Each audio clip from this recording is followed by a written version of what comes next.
এই শোনো না, আমাদের অন্ধবিশ্বাস চ্যানেলটি যারা এখনো সাবস্ক্রাইব করেননি প্লিজ সাবস্ক্রাইব করে দাও। আর অল্প কিছু সাবস্ক্রাইবার হলে 1 লক্ষ পরিবার হবে। সবাই প্লিজ সাবস্ক্রাইব এবং বেশি বেশি শেয়ার করে দাও প্লিজ। আমি এখন যাই আন্টি। কারো কোনো কথার জবাবের অপেক্ষা না করে বেরিয়ে গেল সে। মা ছেলে অবাক চোখে চেয়ে রইল সেদিকে। কুয়াশায় জমেছে গাছের ফাঁক ফোকর, রাস্তার বাতির নিচ আর গুলগুলির ফাঁকে। রাত পাহারায় থাকা জোনাকিরা একটু একটু করে পথভ্রষ্ট হয়ে ছড়িয়ে আছে মৈত্রীদের বাড়ির পেছনে লেবু বাগানে। ছাদ জুড়ে বসেছে আনন্দের মেলা। সেই মেলাতে ছোটাছুটি করছে মিশু, শিবলু আর ময়ূক। মাদুর পেতে একপাশে বসে আছে বাড়ির বড়রা, আর তাদের মুখোমুখি ঈশান আর মৈত্রী দাঁড়িয়ে কাঠকলের তাপে গ্রিল চিকেন তৈরি করছে হাসি হাসি মুখে। বাড়ির প্রতিটা মানুষ গল্পে মশগুল, শুধু ঠোঁট চওড়া হয়নি মৈত্রীর। অনুভূতিহীন নির্লিপ্ততায় ঘেরা লাগছে তাকে বরাবরের মতোই। ঈশাদ প্রতিটা লেগ পিসে ওয়েল ব্রাশ করতে করতে মৈত্রীকে বলছে শিকের ওপর ঠিকঠাক করে রাখতে। মৈত্রীও শুনে তাই করছে, কিন্তু কতক্ষণ? যে অনুভূতি তার চোখে মুখে ছাপ ফেলে না, সেই অনুভূতি তার ভেতরের সবটা উত্তাল ঢেউয়ের মতো তলিয়ে দিচ্ছে। কতক্ষণ পারবে সে স্বাভাবিক থাকতে? পারবে না বোধ হয়। আর এই লেগ পিস গুলোতে হাত দেওয়ার সময় অজান্তে ঈশাদের আঙুল ছুঁয়ে গেছে মৈত্রীকে। সে একটুখানি ছুঁয়ে যাওয়া তাকে কাঁপিয়ে দিয়েছে। ভেতর থেকে যা ধীরে ধীরে স্পষ্ট হয়ে আসছে তার আঙুলের কম্পনের মাধ্যমে। সবার আজ গল্পের মূল বিষয়বস্তু ছেলে মেয়েদের বিয়ে। তার মধ্যে আবার প্রধান কেন্দ্রবিন্দু রয়েছে, আর সেটা হচ্ছে ঈশাদ। ঘুরে ফিরে সবাই তাকাচ্ছে ঈশাদের দিকে, আর একের পর এক প্রশংসা সাজিয়ে বলছে তার বইয়ের ভাগ্য খুব ভালো। শিপ্রার মা তো বলেই ফেললো, আন্টি মেয়েটি দেখছেন না কেন? ঈশাদের জন্য ও তো সব দিক থেকেই এখন উপযুক্ত। এরিন তাকালেন ছেলের দিকে একবার, তারপর হেসে বললেন, খোঁজো তোমা একটা ভালো মেয়ে, প্রাণ চঞ্চল, একটু গল্পমুখ, হাস্যোজ্জ্বল হলেই হবে। আর শিক্ষা দীক্ষা ইন্টার অনার্স যেন ছেলের সাথে তাল মেলাতে পারে। আমারও আজকাল ঘরের সঙ্গীর প্রয়োজন একজন। এরিন কেমন একটা চাপা শ্বাস ফেললেন কথাটা বলেই। ময়ূক খুব তাড়াহুড়ো করছিল মেশু শিপ্রুর সাথে। আমার কথা শুনে সে চেঁচিয়ে বলল, ভাইকে কি দরকার আম্মা? আমি তো কবে থেকেই বলেছি বিয়েটা করিয়ে দাও। আমিও তো বুঝি তুমি এখন নাতি নাতনির জন্য হাপিত্তাস করো। ময়ূখের কথা শুনে সবাই হেসে উঠল একসাথে, আর এরিন চোখ রাঙিয়ে তাকালেন। ওরে ফাজিল, আগে কিছু একটা কর, তবে না বউ আনবো তোর। পরে মেয়েকে খাবি, এখনই বিয়ে করে। আমি বাপু আমার স্বামীর টাকায় তোর বউ বাচ্চা পালবো না। কপট রাগের ভঙ্গিতে বললেন এরিন। ময়ূক দমে যাওয়ার নয়, তাই সে আবারও বলল, তোমার পালাতে হবে না বাবা, ঠিকই আমার বউ বাচ্চা পালবে শখে, তাই না বাবা? ফখরুল সাহেব ময়ূকের সাথে তাল মিলিয়ে প্রথমে হ্যাঁ বলে পরে বললেন, না বাবু, চিফ মিনিস্টারকে খেপিয়ে চলার কথা শুনবো না। তুই বাবা তোর কাজকর্মে মন দে, তবেই বউ পাবি। আড্ডার আসর জমে উঠেছে ময়ূরের হই হুল্লোড়ে। সবসময় না হাসা ঈশাদ আজ প্রাণ খুলে হাসছে। প্রতিটা মুহূর্তে তার পাশে দাঁড়িয়ে, তা কখনো লুকিয়ে কখনো বা সরাসরি সে হাসিতে হারিয়ে যাচ্ছে মৈত্রী। অগ্নিরঙে রঞ্জিত হয়ে যাচ্ছে, মাঝে মাঝে ধোঁয়ার ঝাপসা হয়ে বড় রহস্যময় লাগছিল ঈশাদের মুখটা। অলৌকিক কোনো শক্তি আজ মৈত্রীকে বড় কড়া নেশায় মাতিয়ে দিচ্ছিল সেদিকে তাকিয়ে থাকতে। অপরদিকে বাচ্চাদের সাথে খুশুরিতে মেতে থাকা ময়ূক ছাদের অন্ধকারের থেকে লক্ষ্য করছিল মৈত্রীকে। নিজের মনকে সে সর্বদাই বেহায়া, বেশরম আর নির্লজ্জ বলেই জানে। এই মনটা তার কথায় কথায় সুন্দরী মেয়েতে গলে যায় বলেও তার ধারণা, কিন্তু আজ সেই মনটা তাকে বড় ধমকে বলে উঠল, তুই বেহায়া শুধু এই একজনাতেই হবি। যা তুই এতদিন দেখিয়েছিস সবটাই ছিল মেয়ে, আসল তো শুধু এই মৈত্রী। ময়ূখের মৈত্রী ছাড়া আর কিছুই আসল নয়, কেন বুঝতে পারছিস না? রাতের আকাশে আজ অর্ধচাঁদ, আর মেঘের আড়ালে লুকিয়ে আছে চাঁদের আলো। শীতগন্ধি বাতাসে হাসনাহেনার তীব্র সুবাস আর ঝিঝির ডাক রাতের এই সময়টা বড় মোহনীয় করে তুলেছিল, কিন্তু সেই মোহমত্ততায় ঠিকঠাক মেতে উঠতে পারছিল না ঈশাদ। থেকে থেকে আজ আবার মনে পড়ছে তার ক্যাম্পাসে সে রাত।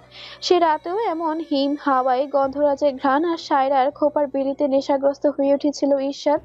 ভেবেছিল সে নেশাতেই সে সায়রাকে তার অর্ধাঙ্গিনী করার অঙ্গীকার ব্যক্ত করবে একদল বন্ধু বান্ধবের সামনে। সেদিনে জ্বলেছিল এমন কাঠকয়লার মাংস, আর শেষ মুহূর্তে জ্বলেছিল ঈশাদ নিজেও। স্বপ্নাতেও চোখে ঢেলে দিয়েছিল মেয়েটা গরম সীসা। চাইলেও আর ভোলা সম্ভব নয় সে রাত, সেই ধোঁকা। গুনে গুনে 5টা বছরে সুখানুভূতি আমৃত্যু যন্ত্রণায় বদলে দিয়ে গেছে সে। রাত বাড়ছে, সবে উল্লাসে মেতে উঠে চিকেন নানে ব্যস্ত হয়ে পড়ল। মৈত্রীর নজর জোড়া এবার আর কোনো অলৌকিক অপ্রার্থিব কোনো আনন্দ টের পাচ্ছে না, তবে রহস্যে ডুবতে লাগলো ঈর্ষাদের চোখের অনুজ্জ্বল দৃষ্টিতে। লোকটা সদা না হাসলেও তার চক্ষু কঠোর স্নিগ্ধতা বিরাজমান থাকে, কিন্তু এই মুহূর্তে সে দৃষ্টিও বড় আবছা মনে হচ্ছে তার। সবাই খাওয়ার ফাঁকে এটা সেটা নিয়ে কথা বলেই চলছিল। ময়ূখেরও কথা থেমে নেই, তবে তার চক্ষুও ব্যস্ত। মৈত্রীকে খুব ভালো করে লক্ষ্য করাটাই তার ভেতরের আচমকা এক ভীতি সৃষ্টি করলো। সে যা ভাবছে তা কি সত্যি? বড়দের কথার মধ্যে এবার মৈত্রীর বিয়ের আলোচনাও সামিল হলো। শিবলুর মা অরুণিমা বললেন, মৈত্রীর জন্য আর কোনো সম্বন্ধ দেখছেন না আঙ্কেল? কথাটা মুজিব সাহেবের উদ্দেশ্যে ছিল। তিনি রুটি ছিঁড়ে মুখে পুড়তে গিয়ে থামলেন, এক পলক মেয়ের দিকে তাকিয়ে বড় উদাস স্বরে বললেন, সম্ভব নয় মা, প্রথমবারই গলত করেছি। এখন তার মামা খালা মিলে সতর্ক বার্তা দিয়েছে যেন আমি কিছু না করি। তার মামা নিজেই ঢাকায় পাত্র দেখছে, ওনার পছন্দ মতো হলে আমাকে জানাবে। এ কেমন কথা মুজিব ভাই? এরিন বিস্ময়ে জানতে চাইলেন। মুজিব সাহেব এবার লম্বা একটা শ্বাস টেনে বললেন, হ্যাঁ ভাবি, আমি নিজ থেকে কিছু করলে আবারও সম্পর্কের মাঝে রাজনীতি ঢোকাবে। এই করেই তো আমার শান্তি নিয়ে নিল কতগুলো বছর ধরে। ময়ূক অবাক হয়ে কথাটা শুনে জিজ্ঞেস করলো, মৈত্রীর নানি বাড়ি কোথায় আর মামার পরিচয়? মুজিব সাহেব মৈত্রীর মামার পরিচয় দিতেই ময়ূক কিছু একটা ভাবলো, তারপরেই বলল, আঙ্কেল, আপনি পাত্র পছন্দ করুন, তারপরের ব্যাপার আমি দেখছি। চোখ কান খুলে আশেপাশে খোঁজা শুরু করে দিন, ভালো পাত্র হাতের মুঠোয় পেয়ে যেতে পারেন। ময়ূকের শেষ কথাটা কি মজার ছলে ছিল নাকি সিরিয়াসলি ছিল তা যেন কারোরই বোধগম্য হলো না। ঈর্ষাদ ভাবলো ময়ূক নিজের কথা বলছে। এরিনও বুঝলেন ছেলে তার নিজেকেই উদ্দেশ্য করছে। মুজিব সাহেব ভাবলেন অন্য কিছু। তার মনে হলো একটু আগে ঈর্ষাদের বিয়ের কথা হলো, ছেলেটা কি তবে তার ভাইয়ের কথা বোঝালো? রাতের আধারে মিশে থাকে প্রকৃতির হাজারো রহস্য, কিন্তু কিছু রহস্য চক্ষুগোচর হওয়ার মতো তো কিছু অদৃশ্য। মুজিব রহমানের বাড়ির ছাদের আজকের রাতের আধারটাও তেমনই রহস্যে ঘেরা এক ঘন তৈরি করেছে। আড্ডায় মজে থাকা মানুষগুলো শীত উদযাপনের উদ্দেশ্যেই তো আজ ছাদে এসে জমায়েত হয়েছিল। ঈর্ষাদ সেই উদযাপনে দ্বিগুণ জৌলুস আনার প্রয়াসে ময়ূক ইশারা করলো গান গাইতে। গান মানেই ময়ূখের প্রাণ, এতে কখনো সে না বোধক জবাব দেয় না কাউকে। ঈর্ষাদের ইশারা পেয়ে সে নিচে গিয়ে তার গিটার আনলো। সবে মাদুরে যখন গোল হয়ে বসা, তখন সে ঈর্ষাদকে একটুখানি সরিয়ে তার পাশে বসে পড়লো। উপস্থিত প্রত্যেকেরই মনোযোগ এখন তার দিকে। কয়েক সেকেন্ড এমনিতেই তার টেনে এলোমেলো সুর তুলল। মনে করার চেষ্টা করলো কোন গানটা তার ঠিকমতো গাইতে ইচ্ছে করছে, খুঁজে পেল না মন পছন্দ কোন গান। তখন ঈর্ষাদ তাকে নাম বাতলে দিল, ভিনদেশি তারা গাইতে পারিস? মৈত্রীর দিকে এবার আর চোখে তাকালো ময়ূক। চিলে কোঠার বাতির আলোটা মৈত্রীর পুরো মুখটাতে পড়ছে না বলে একপাশে দেখতে পেল। সে বুঝে উঠতে পারলো না মেয়েটার দৃষ্টি কোথায়, সে দৃষ্টিতে এই মুহূর্তে কি ভাসছে। নিজেই তাই চোখ বুঝে কল্পনায় তুলে নিল মেয়েটির নির্জীব দৃষ্টি। মনে পড়ে কালকে সে অপ্রস্তুত সাক্ষাৎ। ময়ূক ঢাকা থেকে ফিরেছে খুব ভোরে, রাতের আধ ঘুমন্ত দেহটা ক্লান্তিতে বড় বেসামাল লাগছিল তার। ঘরের দরজায় দাঁড়িয়ে কলিং বেল বাজানোর সময় সে হাতের ব্যাগটা ধপ করে ছেড়েছিল হাত থেকে, তখনই টের পেল কেউ এসে দাঁড়িয়েছে পাশে। কেবল তারই ভুলের জন্য ব্যাগটা পড়েছে সে মানুষটার পায়ের উপর। কিন্তু আশ্চর্যর ঘটনা, মানুষটি পায়ের আঙুলে ব্যাগের ছাপ খেয়েও একটু আহ বলে আর্তনাদ করেনি, কুঁচকে ওঠেনি তার বর্গাকৃতির কপালের চামড়াটা, আর না ছোট বড় হয়েছে তার চোখ মুখ। ময়ূক কাঁচোমাচো করে ব্যাগ তুলে যখন সরি বলল, মেয়েটি তখন তাকিয়েছিল অচেনা পথিকের মতন, যেন হঠাৎ তাদের দেখা হলো। স্মরণীয় থাকার মতো কোনো মুহূর্ত নয়, তবুও স্মরণে বড্ড তোলপাড় করছে ময়ূককে এই চিমটি খানিক সময়। মুহূর্তটুকু স্মৃতিচারণ করতেই সে সুর তুলল, মুখ খুলল, আমার ভিনদেশি তারা একা রাতেরই আকাশে তুমি বাজালি এক তারা আমার চিলে কোঠার পাশে, ঠিক শুনদিন আমার মুখে তোমার নাম ধরে কেউ ডাকে। ইমরান, তুমি কি তোমার মাকে একটু বুঝাতে পারো না কেন সে আমাকে কথায় কথায় ফকিন্নির মেয়ে বলে? এভাবে আমার পক্ষে তোমার সংসারে টিকে থাকা অসম্ভব বলে রাখলাম। 4 বছরে সায়েমকে বয়ে নিয়ে বসিয়েছে সায়রা। ছেলেটাকে আজ কিছুদিন পরেই স্কুলে দিতে হবে, অথচ এখনো তার হাতে খড়ি হলো না শাশুড়ির জন্য। একমাত্র নাতি কি আর কারো বাড়ি থাকে না, তাই বলে আদরে আহ্লাদে তাকে পড়াশোনা থেকে পিছিয়ে রাখবে? প্রতিনিয়ত সায়রার ঝামেলা চলে তার শাশুড়ির সাথে, কখনো ছেলেকে নিয়ে, কখনো রান্না নিয়ে, কখনো বা ইমরানের সাথে ঘুরতে যাওয়া নিয়ে। অর্থবিত্তে তারা সমৃদ্ধ হলেও ইমরানের মা স্বভাবের বড্ড গোয়ার। পুরো বাড়িতে 4 জায়ের মধ্যে বড় জায়ের সাথে এসব নিয়ে তার খুব মিল, তবে ঈশাদের মা আর অন্তর মায়ের সাথে মিল নেই তার কিছুতেই। কিন্তু সায়রার প্রতিদিনকার অভিযোগে অতিষ্ঠ হয়ে যাচ্ছে ইমরান। আজও অফিস থেকে ফিরে স্ত্রীর সেই অভিযোগের ঝুড়ি দেখে তিক্ত হয়ে ধমক লাগালো সে। টায়ের নট ঢিলে করতে করতে সে সায়রাকে বলল, মা কি তোমাকে এমনি এমনি ফকিরনি বলে গালি দেয়? এই যে তোমার টিপিক্যাল বউদের মতো স্বভাব, স্বামী ঘরে ফিরতেই তার মায়ের নামে অভিযোগের পসরা সাজিয়ে বসো, এসব তো ছোটলোকই স্বভাবই। তোমার বাড়িতে এসব সাধারণ ব্যাপার হলেও এ বাড়িতে নয়। তা কি তুমি এত বছরেও বোঝনি? রূঢ়ভাবে কথাগুলো বলে ইমরান অকস্মাৎ গাল চেপে ধরল সায়রার। আজ আবার তার মেজাজ বিক্ষিপ্ত হয়ে আছে। সন্ধ্যে থেকে পুরনো বন্ধুদের সাথে একটুখানি আড্ডা জমিয়েছিল অফিসেই। কথায় কথায় পুরনো সব গল্প উঠে এলো আড্ডায়, আর তাতে ছিটকে পেরিয়ে এলো ইরশাদ সাহেবের প্রণয়ের গল্পটাও। অতীত পুরনো কাশুনি ঘাটলে তো শুধু দুর্গন্ধই ছড়ায়, তার প্রমাণ যেন আরো একবার পেয়েছে ইমরান। আর তাই বাড়িতে পা রাখতেই সায়রার মুখের কোনো কথাই তার সহ্য হচ্ছিল না। রাগে ক্রোধে সে গাল চেপে ধরল, অথচ তার খেয়াল রইল না বিছানার ওপর ভয়ার্থ চেহারায় তাকিয়ে থাকা ছেলেটার কথা। মুখ চেপে ধরে সে বলে গেল, আমাকে ভয় দেখাস সংসার না করার? তুই আমার সংসার করবি না তো কি ইশরাদের কাছে যাবি? তোর কি মনে হয় তোর মতো বেশ্যাকে ফিরিয়ে নেওয়ার জন্য ইশরাত মরে যাচ্ছে? তোকে আজীবন বেঁচে মরে আমার কাছেই থাকতে হবে। এমনি এমনি তো আর তোর 14 গোষ্ঠীকে পালছি না। 4 বছরের সায়েম চুপটি করে বাবার আচরণ দেখছিল। এবার তার মায়ের মুখটা দেখে মনে হলো মা খুব কষ্ট পাচ্ছে। মায়ের জন্য ভয় হলো তার, তাই আতঙ্কিত হতে কান্না করে দিল। সায়েমের কান্না মাখা কণ্ঠ শুনতে যেন হুঁশ এলো ইমরানের।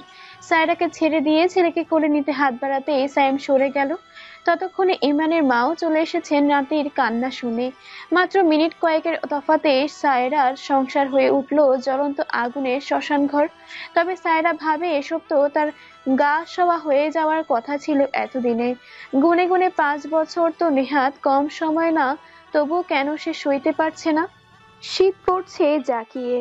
সকাল সন্ধে কুয়াশায় চারপাশ বড় ঘোলাটে দেখায় এখন। মৈত্রী ক্লাস আজ 9টায়, কিন্তু এক ভার্সিটি ফ্রেন্ড সুমির বিয়ে ঠিক হয়েছে হুট করে আজ রাতেই আকর, তাই সকালেই বাড়ির লোকজন হলুদ মেহেদি পরাবে তাকে। মৈত্রী ক্লাস মিস দিতে চায়নি বলেই তাকে সকালে গিয়ে মেহেদি দিয়ে দিতে হবে বলে আবদার জুড়ে দিল বান্ধবীটি। তবে সে রাতের বেলায় যাবে না আগেই বলে রেখেছে। মৈত্রীর কাছে খুব বেশি ঘনিষ্ঠ কেউ নেই, তবুও বান্ধবীর মন রাখতেই সে বাবাকে বলে সকাল সকাল তৈরি হলো। হলুদ আর গোলাপির মিশ্রণে সুতির মধ্যে চমৎকার একটি জামা পরেছে, 2 হাতে গোলাপি রঙের চুড়ি আর কানে ঝুমকা দুল। এমনিতেও ক্লাসে যাওয়ার সময় সে চুড়িগুলো খুলে ব্যাগে পুরবে সেই পরিকল্পনা করাই আছে, কিন্তু মুখটা একদম প্রসাধনীহীন, ভালো লাগবে না বলে হালকা মেকআপ করেই নিল। ঠোঁটে গোলাপি লিপস্টিক লাগিয়ে আবার ভাবলো মুছে ফেলবে, পর মুহূর্তে মনে হলো থাক, টুকটাক মেহমান থাকবে বলেছে সুমি। চোখে কাজল আঁকতেও ভুল করলো না মৈত্রী, কিন্তু বাড়ি থেকে বের হবে ভাবতেই কেমন লজ্জা লাগলো। এত সকালে এমন মেকআপ, নিশ্চয়ই হাসবে সবাই। আবার মনে হলো নিজেকে ভালো লাগছে এমন সাজগুজে দেখতে। নিজের ভালো লাগার ঊর্ধ্বে আর কি হতে পারে। ওনা মাথায় দিয়ে পেঁচিয়ে তার ওপর শাল জড়িয়ে নিয়েছে মৈত্রী। বসার ঘরে ঢুকতেই দেখলো মিশু নাস্তা করছে স্কুলে যাবে বলে। সেও গিয়ে পাশাপাশি বসতেই শেলি এলো রান্নাঘর থেকে। সে তো দেখেই চেঁচিয়ে উঠলো, হেব্বি লাগতেছে কিন্তু আপা, বিয়াতে কি সত্যিই যাইবেন? চুপ কর তো, এত চেঁচিয়ে কথা কেন বলছিস শেলি? এতটাও সাজিনি কিন্তু। এইটুকুনই ভালো লাগতেছে মৈত্রী আপা, আপনার বেশি সাজ ভালো দেখায় না। ফট করে মুখের উপর কথাটা বলেই শেলির মনে হলো কাজটা ঠিক হয়নি। মৈত্রী আপা হয়তো কষ্ট পেয়েছে, তাই আর চোখে তাকালো মৈত্রী আপার মুখের দিকে। না, সেদিকে কোনো চিহ্ন নেই রাগ দুঃখের। এটাই তো বড় কনফিউজড করে সবাইকে। মেয়েটার অভ্যন্তরীণ অনুভূতির ছাপ কখনো তার চোখে মুখে পড়ে না। মৈত্রী চুপচাপ প্লেট টেনে টেবিলে থাকা 2টো পরোটা নিল। নিঃশব্দে খাবার খেয়ে সে একটু জোরেই বলল, আমি গেলাম। সুমিকে মেহেদি দিয়ে দিতে হবে, সেখানে থেকে ভার্সিটি চলে যাব। কথাটা কার উদ্দেশ্যে বলা তা কেউ বুঝলো না। রোকসানার মনে হলো কথাটা হয়তো তাকে শোনানোর জন্যই জোরে বলল, জানিয়ে বের হলো, এটাও ভালো। তুই এখন এই অবস্থায় যাবি মাছ আনতে? এরিন ছেলেকে প্রশ্ন করেই বাজারের ব্যাগটা হাতে দিয়ে দিল। আজও ইরশাদের বাবা মাছ কিনে বাড়ি আসতে পারছেন না, তাই ছেলেকে ফোন করে বললেন নিয়ে আসার জন্য, কিন্তু ময়ূক এখনো বিছানায় হাত পা ছড়িয়ে ঘুমোচ্ছে। ইরশাদ ভাবলো মাছ নিয়ে বাড়ি ফিরে আবার তৈরি হয়ে লাইব্রেরির জন্য বের হতে হয়তো দেরি হয়ে যাবে, তাই একদম তৈরি হয়ে বের হচ্ছে তা দেখে এরিন তাকে না পাঠিয়ে ময়ূককে পাঠাতে চাচ্ছিল। ইরশাদ জাগাতে চাইলো না ভাইটাকে, এই জন্যই নিজেই বের হলো। ব্যাগটাকে গুছিয়ে একদম ছোট করে পকেটে ঢুকিয়ে ঘরের বাইরে যেতেই দেখা হলো মৈত্রীর সাথে। হাই, কেমন আছো? জি ভালো। হঠাৎ ইরশাদের পাশে দেখে হকচকিয়ে গেছে মৈত্রী। নিজেকে অপ্রস্তুত সে কখনোই হতে দেয় না কারোর সামনে, কিন্তু ভেতরটা তো তেমন না। ভেতরে ভেতরে ঠিকই অপ্রস্তুত হয়ে পড়ে, আতঙ্কিত হয়, আনন্দে প্রফুল্লও হয়, কিন্তু তার যে সেই প্রকাশ ক্ষমতা নেই এখন আর। ইরশাদের প্রশ্নের জবাব দিতে গিয়েও সে অপ্রস্তুত হয়ে গেছে। ইরশাদ তার লম্বা লম্বা পা ফেলে মৈত্রীর আগেই বাড়ির সীমানা পার করতেই মৈত্রীর মনে হলো ভদ্রতা দেখিয়ে তাকেও পাল্টা প্রশ্ন করা যেত, আপনি কেমন আছেন? কিন্তু না, এতটুকু বিনয়ী ও নয় সে। তারপরে মনে হয় ইরশাদ তাকে প্রশ্নটা করার সময় কি একবারও তাকায়নি। মনের ভেতর একটা খুঁত খুঁত রয়ে গেল, ইরশাদ কি তাকে একদমই চোখে মেলে দেখে না? মন থেকে জবাব এলো, কেন দেখবে? ফখরুল সাহেব আজ অফিসে যাওয়ার সময় বাজারে একবার মাছের আড়তে ঢু মেরেছিল, সেখানেই হলো অঘটনটা। না চাইতেও চোখ আটকে গেল বড় মাপের একটা বোয়াল মাছে। এখন এটা যতক্ষণ না কিনবেন মনটা পড়ে থাকবে এখানেই। তাই মনকে খুশি করতে মাছটা কিনেই ফেললেন এবং আরো বড় এক ভুল করলেন, সেটা না কাটিয়ে তিনি ভাবলেন ছেলেরা এত বড় বোয়াল মাছ আগে কখনো দেখেনি। ইরশাদ এলেই তিনি মাছ হাতে দিতেই বড় বড় চোখে তাকালো বাবার দিকে। ফখরুল সাহেব ছেলের চোখ দেখে অর্থ পড়ে নিলেন। এত বড় মাছ নিলে আম্মু মাছের আগে আমাকে আর তোমাকে কেটে ফেলবে আব্বু। তাই নিজেই এবার আমতা আমতা করে বললেন, দেখ কত বড় টাটকা মাছটা, তুই আর ময়ূর তো কখনো দেখিসনি এমন। তাই বলে না কেটে নেব? আম্মু এটা তুলে ধরতে পারবে না, কাটবে তো দূর। আরে না না বাবা, এত কথা বলিস না, তুই বাড়িতে রেখে চলে যাইস নিজের কাজে, তারপর তোর আম্মু বুঝবে বাকিটা। ইরশাদ বাবার কথা মতো বাড়ি গিয়ে মাছটা রেখে চুপচাপ বেরিয়ে এলো। মনের মনে ভয় ঠিকই হলো, আজ আম্মু বাপ ছেলেদের কি যে হাল করবে কে জানে। ইরশাদের ভয় সত্যি হলো। সে বাড়ি ফিরল দুপুর 2টারও কিছুক্ষণ পর। এসে উঠোনের এক পাশে ছোট্ট একটা জটা দেখতে পেল। অবাক হয়ে সেদিকে পা বাড়াতেই তার চক্ষু ছানা বড়া। ময়ূক বসে আছে ছোট পিঁড়িতে, তার সামনে রাখা মাংস কাটার চাপাতি পাশেই বোল, পানি মানে পুরো বিশাল আয়োজন নিয়ে বসেছে, যেন মাছ নয় সে বড় কোনো গরু জবাই করে বসেছে এখন মাংস কাটতে। তার আশেপাশে এখন ভিড় জমেছে শিপলু আর শিলির। আম্মু কোমরে হাত রেখে রাগী চোখে তাকিয়ে তাকে ধমকে যাচ্ছে সমানে, ঠিক করে ধর, বড় কাটা আগে কেটে নে। রোকসানা বেগম শিপলুর মাও আছে তাদের পাশে। রোকসানাকে বলতে শোনা গেল, আহা ভাবি, ছেড়ে দেন ছেলেটাকে, ফখরুল ভাই বোধহয় শখ করে পাঠিয়েছেন। না ভাবি, ওর শখ আজ আমি বের করেই ছাড়বো, সাথে ছেলেদেরও। আরে এই তুই কখন এলি? যা কাপড় পাল্টে আয়, দুটো মিলে কাটবি এটা আজ। পারলে তোর বাপকেও নিয়ে আয়, কত বড় ফাজলামি করে এই বয়সে। মা চালাই তো বললে কেটে দিতে, তা না উনি ফোন করে বলে কিনা ছেলে দুটোকে দেখানোর জন্যই কিনেছে। এরিন থামছেই না। ইরশাদের বোঝা হয়ে গেল আজ মাছের একটা রফা দফা না করে আম্মু থামবে না। সে দ্রুত ঘরে গিয়ে শার্ট বদলে টি শার্ট গায়ে দিয়ে লুঙ্গি পরে বেরিয়ে এলো ঘর থেকে। তাকে দেখতেই ময়ূখের মুখ এবার উজ্জ্বল হয়ে গেছে। ভাই এসেছে মানে তার আর চিন্তার কিছু নেই। সত্যি ইরশাদ এসে চাপাতি নিয়ে ময়ূখকে বলল সরে যেতে। সকলের মাঝে দাঁড়িয়ে শেলি বিড়বিড় করলো, আল্লাহ গো, কেরাসে আবার লুঙ্গি পিন্দা আইয়া পড়ছে, আর কি একটু শরম করে না? অরুণিমা শুনলো শেলির বিড়বিড়, সে ধমকে বলল চুপ করতো। শেলি চুপ করলো, কিন্তু থেমে থাকলো না। সে দৌড়ে দোতলায় গিয়ে মৈত্রীকে ডাকতে লাগলো, আপা গো, জলদি সোফার ঘরে জানালায় খাড়ান, মজার জিনিস দেখতে। মৈত্রী সবেই গোসল সেরে এক হাতে চুল মুছতে মুছতে অন্য হাতে মোবাইল স্ক্রল করছিল। শেলির হড়বড়িয়ে তাকে ডাক শুনে বসার ঘরে ঢুকতেই দেখলো মেয়েটা জানালায় কিছু দেখছে। কৌতূহল নিয়ে সেও তাকাতেই চোখ দুটো ছোট ছোট হলো। এক হাতে চাপাতি, অন্য হাতটা মাছের মাথায় ধরা। ভীষণ মনোযোগে একটা একটা করে কোপ লাগাচ্ছে মাছটা ধরে। আর মনে সে হাতে থাকা ফোনটার ক্যামেরা অন করে ফুল জুম করে ভিডিও করলো দৃশ্যটা। শেলি তো একবার মৈত্রীর দিকে তাকিয়ে বলেই ফেললো, মৈত্রী আপা দেখছেন কি সুন্দর দৃশ্য, দেখেন না? তুই দেখ। এরশাদ সুন্দর করে মাছটা কেটে ধুয়ে একদম রান্নার উপযোগী করে তবেই ছাড়লো। আর ময়ূখ ফোন করলো ফখরুল সাহেবকে। তিনি ফোন ধরতেই ময়ূখের প্রথম বাক্য ছিল, আজ বাড়ি এসো তুমি, আমার সাথে আমিও তোমার খবর করব বলে রাখলাম। ফখরুল সাহেব তো বুঝে গেলেন আজ শনি আছে কপালে। মা ছেলেরা যে তাকে দেখে নেবে, এক হাত ময়ূখের ফোন করাটাই তার প্রমাণ। ভদ্রলোক এবার শঙ্কিত স্বরে বললেন, এত রেগে কেন আছিস বলতো? বাবা তো তোদের কথা ভেবেই অত বড় মাছ পাঠালাম। আমরা বলেছি অত বড় মাছ এমন আস্ত রেখেই পাঠিয়ে দিতে। আর কিছু বলে লাভ নেই। ছেলের কথাও ঠিক, এমনিতেই তো এরিনের কোমরের হাড় ক্ষয়, সে ওভাবে বসে বেশিক্ষণ কিছুই করতে পারে না। রাতের খাবারে আজ ফখরুল সাহেব ভীষণ চুপচাপ। অন্যান্য সময় খাবার টেবিলে সবচেয়ে বেশি কথা বলে ফখরুল সাহেব আর ময়ূখ।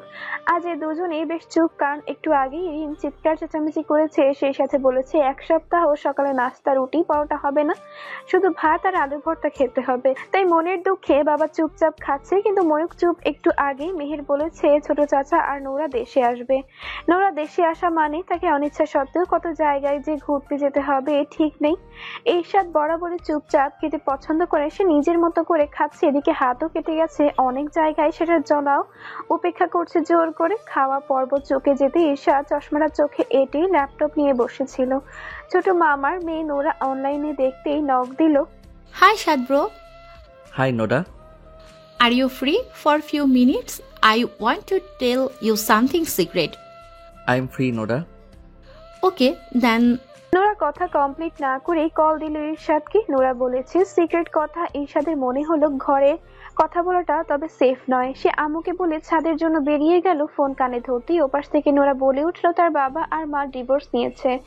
ইরশাদ কথাটা শুনে ভাবলো অনেক বিলম্ব করে নিয়েছে, তাদের তো আরো বছর 23 আগেই নেওয়ার কথা ছিল। কিন্তু নোরার সামনে সেসব কথা শুনলো না, ময়ূখের মুখে শুনেছি নোরা দেশে আসবে, এর সাথে মামাও। কিন্তু এখন বুঝলো হুট করে দেশে আসার পেছনে কারণ তবে এটা। কানাডিয়ান মায়ের রংটা ছাড়া আর কিছুই পায়নি নোরা তার চেহারায় আর অনুভূতিতে। নোরা দেখতে হুবহু মেহেরের মতোই, মানে তার বাবা চাচার সাদৃশ্য। অনুভূতি আজ আচার আচরণে তো সম্পূর্ণ ফুপুর পেয়েছে। এই নিয়ে খুব গর্ব করে তার ভাতিজিরা তার মতো হয়েছে। ইরশাদ অনেকটা সময় নিয়ে নোরার সাথে কথা বলল ছাদে দাঁড়িয়ে। কথা শেষে নিচে নামার জন্য সিঁড়ির দিকে এগোতেই দেখা গেল মৈত্রী উঠে আসছে ছাদে। কেমন আছেন? ছাদে ভাঙাচোরা একটা চিলের কোঠার কামরা, তার দরজার সামনে অল্প আলোর হলদে বাতিটা জ্বলে আছে। ইরশাদ সে আলোয় দেখলো মৈত্রীকে। মেয়েটার চোখে মুখে আন্তরিকতা প্রকাশ পাচ্ছে না প্রশ্নটার সাথে। তবে কি আজ ফর্মালি দেখতেই প্রশ্ন করলো, কারণ ইরশাদ তো সবসময় দেখলেই জানতে চায় সে কেমন আছে। ইরশাদ জানতে চায় আন্তরিকতার সাথে। একই বাড়ির সদস্য বলে, একে অপরের পরিচিত বলে, আর সেই প্রশ্নে কোনো লৌকিকতা আনুষ্ঠানিকতা থাকে না। তবে সে মৈত্রীর লৌকিকতাকেও সম্মান করে জবাব দিল, ভালো আছি, তুমি কেমন আছো? ভালো। এত রাতে ছাদে, বাতাসে প্রচন্ড শীতল ভাব, ঠান্ডার সমস্যায় ভুগতে পারো। সতর্ক বাক্যটা বলেই ইরশাদের মনে হলো এই মেয়েটাকে কথাটা বলা উচিত হয়নি। তাকে অবাক করে দিয়ে মৈত্রী কথার জবাব দিল, জি, আজ শীত বেশি পড়েছে বলেই বের হয়েছি, ঘরে থাকতে ভালো লাগছিল না একদম। ও। ইরশাদ আর কি বলবে বুঝতে পারছিল না। মৈত্রী সহজ করে দিল কথার পর্বটা। সে আবার বলল, আপনি কি নিচে যাচ্ছেন? কথা বলতে এসেছিলাম ফোনে একটু। কথা শেষ? নিচে চলে যাচ্ছিলেন বোধহয়। হ্যাঁ, একা ছাদে বসে কি করতাম। একটু কি বসবেন? ঠিক মুখোমুখি দাঁড়ানো নয় তারা, তবুও দুজনের মুখটা স্পষ্ট দেখতে পাচ্ছে তার আবছা আলোয়। কুয়াশা এসে ধোয়ার মতো চিলে কোঠার বাতিটাকে ঘিরে ধরেছে। সেই ঘের ছাড়িয়ে আলোটা স্পষ্ট হয়ে পড়ছে না, তবুও দুজনের চোখ স্পষ্ট দেখছে। একজন চশমার আড়ালে তো অন্যজন খোলা চোখে, একজন হৃৎপিণ্ড কাঁপানো অনুভূতির সাথে, অন্যজন কৌতূহলী মন নিয়ে। এরশাদ কৌতূহলী হয়ে তাকায় মৈত্রীর দিকে। এ বাড়িতে আসার পর কেটে গেল আজ কতগুলো মাস, বছর হতে বাকি নেই বেশি, অথচ এই মেয়েটাকে সে কখনো দু ঠোঁট ছাড়িয়ে হাসতে দেখেনি, নাকের পাটা ফুলিয়ে কখনো রেগে যেতে দেখেনি। এমনকি মেয়েটার কথা বলার সময়টা যে কথাই বলুক তাতে এক্সপ্রেশনে ছিটে ফোটা উপস্থিত থাকে না। মৈত্রী এই যে মাত্র বলল তাকে বসার কথা, তাতেও বোঝা গেল না মেয়েটা কি আদেশ করলো, অনুরোধ করলো নাকি আবদার। তবে মন বলল একটু না হয় বসাই যাক। এরশাদ চারপাশে নজর বুলিয়ে ছাদের ফুল গাছগুলোর দিকে তাকালো। এটা বাড়ি পেছন দিকে হওয়ায় রেলিং ঘেঁষে দাঁড়ালেও নিচ থেকে কারো দেখার সম্ভাবনা নেই। এই পাশে বাড়ির পরে মৈত্রীদেরই লেবু বাগান, সাথে ঝোপঝাড়। এরশাদ রেলিং এর গায়ে হেলে দাঁড়িয়ে বলল, এখানে তো বসার জায়গা নেই, তাই দাঁড়ালাম। মৈত্রী কথাটা শুনে নিজেও একটু এগিয়ে গেল। ঈর্ষাদ যেদিকটাই দাঁড়িয়ে আছে হাতের ফোনটার বারবার ফ্ল্যাশ অন অফ করতে থাকলো আর মনে মনে নিজেকে স্বাভাবিক রাখতে চেষ্টা করলো। নিজেই দাঁড়াতে বলে এখন বলার মতো কিছু না পেয়ে অস্থির হয়ে উঠল মৈত্রী। ঈর্ষাদ নিজেই কি মনে করে কথা বলতে শুরু করলো। কোন ক্লাসে যেন পড়ো? ইন্টারে? অনার্স 2য় বর্ষ। আচ্ছা, তুমি যে এত চুপচাপ থাকো এর পেছনে কি কোনো কারণ আছে? এরশাদের প্রশ্নটা ভালো লাগেনি মৈত্রীর। এমনিতেই তো বুকে ধৌপকানি লুকিয়ে রেখে সে কথা বলছে তার সাথে, কত চেয়ে ছটপটানি, কত উথাল পাথাল ঢেউ হামলা চালিয়ে যায় অন্তর গহীনে, সে খবর তো কেউ জানে না। এরিনের ঘরে আজ চাঁদের হাট বসেছে। তার ছোট ভাই আফসার আর তার মেয়ে নোরা দেশে ফিরে সোজা তার বাড়ি এসেছে। ছোট ভাই বলতে এরিনা ছোট নয়, ভাইদের মধ্যে ছোট সে। আজ অনেকগুলো বছর পর ভাই এলো দেশে। নোরা অবশ্য প্রথমবার বাবার সাথে এসেছিল, তারপর বাবা মা দুজনের সাথে একটা ভ্যাকেশন কাটিয়ে গেছে। বয়স 18 পার করতেই সে আর কারো কথার সাথে নয়, একা একাই চলে আসতো দেশে। চাচা আর ফুপুর বাড়ির সাথে দেশের বিভিন্ন অঞ্চলেও ট্যুর দিত তার, আর সঙ্গী হতো ময়ূককে। এজন্যই অনেকটা অপছন্দ করে ময়ূক তার একমাত্র চাচাতো বোনটিকে। নোরা এলে সে ছাড়া সবাই খুশি হয়। আবরার খন্দকার বিধর্মী মেয়ে বিয়ে করায় ভাইকে তাড়িয়ে দিলেও ভাতিজিকে কখনো পরের মতো দেখেনি। এই নিয়ে সকল লড়াই ইরিনের তার বড় ভাইয়ের সাথে। তার এক কথা, ভাতিজি তো সেই নারীর জন্ম দেওয়া, কেন তাকে মেনে নেয়? আবরার খন্দকার এর এক জবাব, ভাতিজি আমাদের রক্ত, তাকে মানবই। ভাই অন্যায় করেছে, তাই শাস্তি হিসেবে ভাইকে কাছে টানে না। তার বউ বিধর্মী বলে তাকে বাড়ি বউ হিসেবে মেনে নেওয়া হয়নি। বড় ভাইয়ের এই কথার প্রেক্ষিতে অবশ্য ইরিন কড়া এক জবাব দিয়েছিলেন, বিধর্মীকে বউ মানা যায় না, কিন্তু অন্যের সংসারের বউকে নিজের বাড়ির বউ ঠিকই মানা যায়, তাই না? এই তো শেষ দুই ভাই বোনের মধুর সম্পর্ক। এরপর আজ কতগুলো বছর চলে গেছে, কেউ কারোর সাথে দেখা করে না, কথা বলে না। এমনকি ময়ূখের জন্য যে টাকা পয়সা পাঠাতো সেগুলোও একসময় ফেরত দিতে লাগলো ইরিন। ময়ূক যখন কলেজে পড়ে, মোটামুটি বুঝতে শিখেছে, তখন থেকে সে নিজেই তার আব্বুর পাঠানো টাকা রাখতে শুরু করলো। ইরিন প্রথম এই নিয়ে রাগারাগি করতে লাগলে ময়ূক বোঝালো, এটা কেন ছাড়বো, যা আমাদের তা তো বাইরের লোকই বেশি ভোগ করছে, আমরা এখন ছাড় দিলে তারা আরো পেয়ে বসবে। ময়ূখের কথার অর্থ ছিল মেহেরের মায়ের আগের সংসারের ছেলে মেয়ের ভোগ করার কথা। সত্যিই তারা ভোগ করে অনেকটা, যার একাংশ ময়ূখ নেয় না, অথচ সে অর্থবিত্তের সর্বোচ্চ ভাগ ময়ূখের একার, নানা বাড়ি আর দাদা বাড়ি উভয় পক্ষ থেকেই। এরিন রান্নাঘরে দাঁড়িয়ে একবার তাকালো তার বসার ঘরটিতে। সোফার সামনে থেকে টি টেবিলে সরিয়ে এরশাদের বিছানা থেকে একটা তোষক এনে বিছানা হয়েছে, তাতে চাদর বিছিয়ে 4 কাজিন এরশাদ, ময়ূক, মেহের আর নোরা বসে পাশাপাশি। আফসার আর ফখরুল বসেছে সোফায়। সবার সামনে বড় এক বল ভর্তি পপকর্ন আর সমোসা, সবাই একসাথে খাচ্ছে আর হাজারো গল্প জুড়ে দিয়েছে। এরিন কফি বানাচ্ছে আর এদিকে দেখছে সবাইকে। কত আনন্দ আজ তার ছোট্ট কুটিরে। বড় ভাইয়া যদি আজ মিল থাকতো তাদের সাথে, তবে কি ঈর্ষাদের মতো তারাও 3 ভাই বোন মিলে এমন আড্ডা জমাতে পারতো না?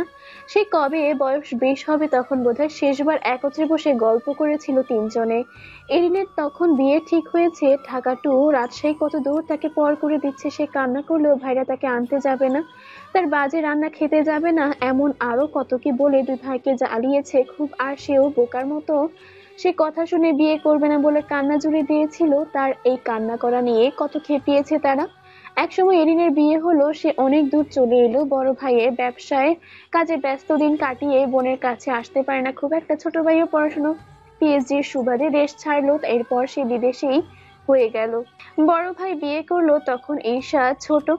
একমাত্র বোন হিসেবে বড় ভাইয়ের বিয়েতে 22 দিন আগেই বড় ভাই এসে নিয়ে গেল বোনকে। সে তার শেষ লম্বা সময় কাটানো মা বাবা আর ভাইয়ের সাথে। এরপর বাবা মা মারা গেল। ছোট ভাই বিয়ে করে বিদেশি হয়ে উঠলো। এরিনও পর হইলো ভাইদের আহ্লাদ থেকে।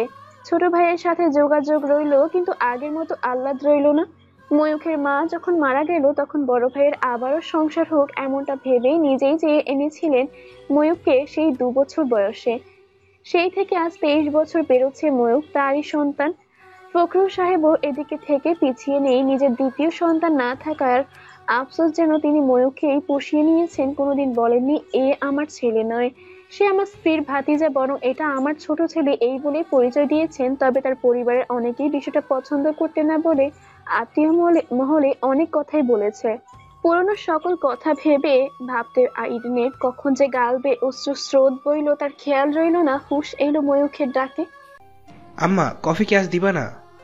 এই তো নিয়ে আসছি। এরিন চোখ মোছার জন্য ওড়না মুখের কাছে নিতেই ময়ূখ এসে দাঁড়ালো রান্নাঘরে। এসে দেখলো আম্মার তেজ ভেজা গাল। অশ্রুর কারণ বুঝতে আর তার একটু সময় লাগলো না। সে নিজেই হাতের তালুতে গাল মুছে দিয়ে বলল, তোমার খেচর ভাইকে মিস করছো নিশ্চয়ই। এরিন চোখ রাঙালেন, ধমকও লাগালেন। লাগাবো একটা অসভ্য ছেলে। আমার ভাইকে খচ্চর বলিস কোন সাহসে? যেই সাহসে সে আমার আম্মাকে কষ্ট দিল।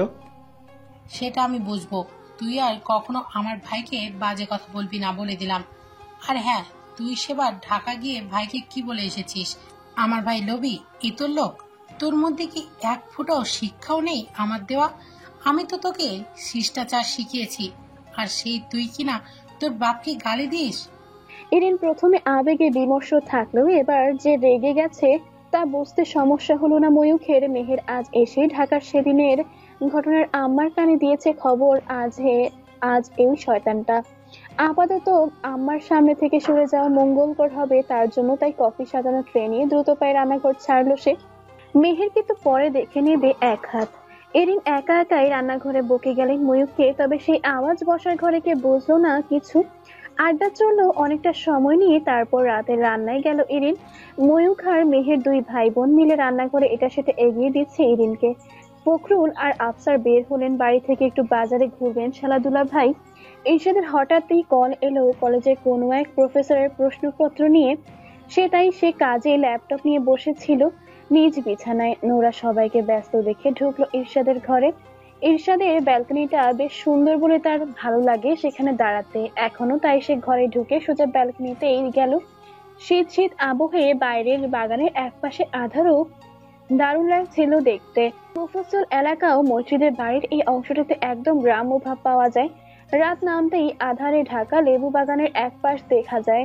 সেখানে জোনাক জলে ঝিঝির ডাকও আসে। লেবু বাগানের শেষ দিকের আম জাম গাছগুলোর কোনোটাতেই বোধ হয় ঝিঝির বাস। আধারে জোনাকের জলা নেভা দেখে উৎফুল্ল হয় নোরা। শীতের নির্মল হাওয়ায় চোখ মুখ বুজে আসে আপনা আপনি। নাকের ডগা হাতের আঙুল ঠান্ডায় প্রায় বরফ হয়ে আছে। ইউরোপীয় ঠান্ডার কাছে ঠান্ডা হয়তো কিছুই না, তবুও তার এই ঠান্ডা অনুভূতিটাকে পাতলা শার্ট গায়ে ভীষণ ঠান্ডা মনে হচ্ছে। 2 হাতে তালু ঘষতে ঘষতে সে চারপাশ তাকাচ্ছিল। চারপাশ দেখতে দেখতে নক্ষত্রে ভরা আকাশটার দিকে তাকাতে দোতলার বাঁ দিকের ব্যালকনিতে চোখ আটকে গেল। আচ্ছা আলোয় দেখা যাচ্ছিল একটি নারী দেহ। ঘরের আলো হয়তো জানালা কাঁচ গলিয়ে ব্যালকনিতে এসে পড়েছে, তাতেই বোঝা যাচ্ছে মেয়েটার দৃষ্টি এদিকেই, হয়তো এই ব্যালকনিতেই। নোরার মনে হলো বিকেলের চাকে দেখেছিল, এখনো সেই নিষ্পৃহ নিশ্চুপ মেয়েটি ব্যালকনিতে আছে এখনো। সে একবার উপরে তো একবার ঈশাদের দিকে তাকালো। ব্রো। ঈশাদ ল্যাপটপে কাজ করতে করতে সাড়া দিল, who is she? What? Who is she? Are you talking about? In second floor balcony. Ishad একটু ভাবলো, পরে বলল, landlord's daughter or Shelley? Who is Shelley? কৌতূহলী শোনালো নোরার কণ্ঠস্বর। ঈশাদ তা বুঝতে পেরে শেলির পরিচয় বলল, দ্য গার্ল স্টেস মৈত্রীজ হাউস। কথা বলতে বলতেও ঈশাদের হাত চলতে লাগলো ল্যাপটপে। এই ফাঁকে একবার মেহের এসে ঢুকছিল, কিন্তু তার মনে হলো নোরা রাতের আকাশ দেখছে আর ঈশাদ কাজে ব্যস্ত। কাউকে ডিস্টার্ব করার ইচ্ছে হলো না বলে সে আবার চলে গেল। মেহের চলে গেছে বুঝতেই আবার মুখ খুলল। Shelly is a maid of their house. They sees her as a daughter of house. That's why can't say servant. Oh, I got it. The girls is very calm and look at somewhere Blancoli is offered to ice like dead fish. Are you talking about Moitri? That girl. Love you, bro.